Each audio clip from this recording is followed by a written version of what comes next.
Stock broker कोण असतो? Stock exchange आणि ट्रेडर यांना जोडणारा जो मधला दुवा असतो त्याला ब्रोकर म्हणतात.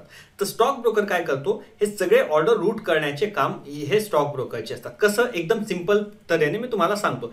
एक समजून घेऊ, तुम्ही एक ट्रेडर आहात. ओके, लेट्स से की तुम्ही इथे ट्रेडर आहात आणि तुम्हाला एक कुठला तरी शेअर हा विकत करायचा आहे. तर हे तुम्ही ट्रेडर 1 आहात. ओके, आता हे सगळं काम कुठे चालतं, आपल्या हे चालतं एक्सचेंजवरती, जिथे देवाणघेवाण होते, बरोबर. तर आता हा स्टॉक एक्सचेंज राहिला. आता तुम्ही जी ऑर्डर, तुम्हाला ऑर्डर टाकायची आहे की तुम्हाला बाय करण्याची ऑर्डर टाकायची, तर तुम्ही डायरेक्टली ही स्टॉक एक्सचेंजला नाही देऊ शकत.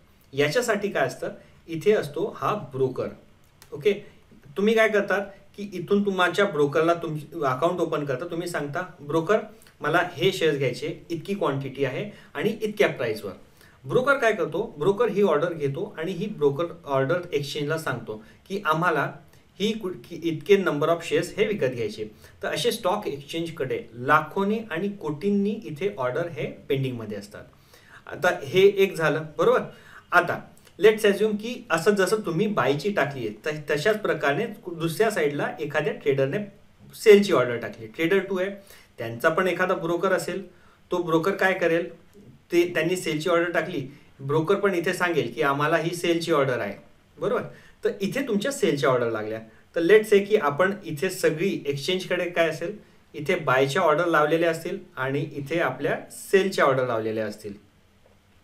तर तो काय करतो, एक्सचेंज काय करतो, मॅचिंग करतो, या गोष्टींना मॅच करायचा प्रयत्न करतो. आणि मॅच करून काय की आता म्हणेल की ओके, ही ऑर्डर आणि इथली ऑर्डर, ही कंपनी सेम आहे, नंबर ऑफ शेअर्स पण मॅच होत आहे, प्राइस पण मॅच होते.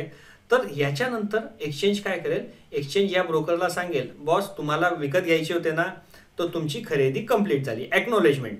आणि इथे या ब्रोकरला सांगेल की तुम्हाला विकायचे होते ना, तुमची विक्री कंप्लीट झालेली, ते पण ॲक्नॉलेजमेंट. आता इथून ब्रोकर काय करेल, तो ट्रेडरला सांगेल बॉस तुमचं काम कंप्लीट झालं, आणि इथल्या ब्रोकरला तो सांगेल तुमचं काम पण कंप्लीट झालं. तर इथे ब्रोकरकडे ह्या सगळ्या गोष्टी ब्रोकरद्वारे तुम्ही एक्सचेंजकडे रूट करतात. तर जेव्हा पण तुम्ही हे घेतात आणि ब्रोकरकडे लायसन्स असतं त्या एक्सचेंजेसचं.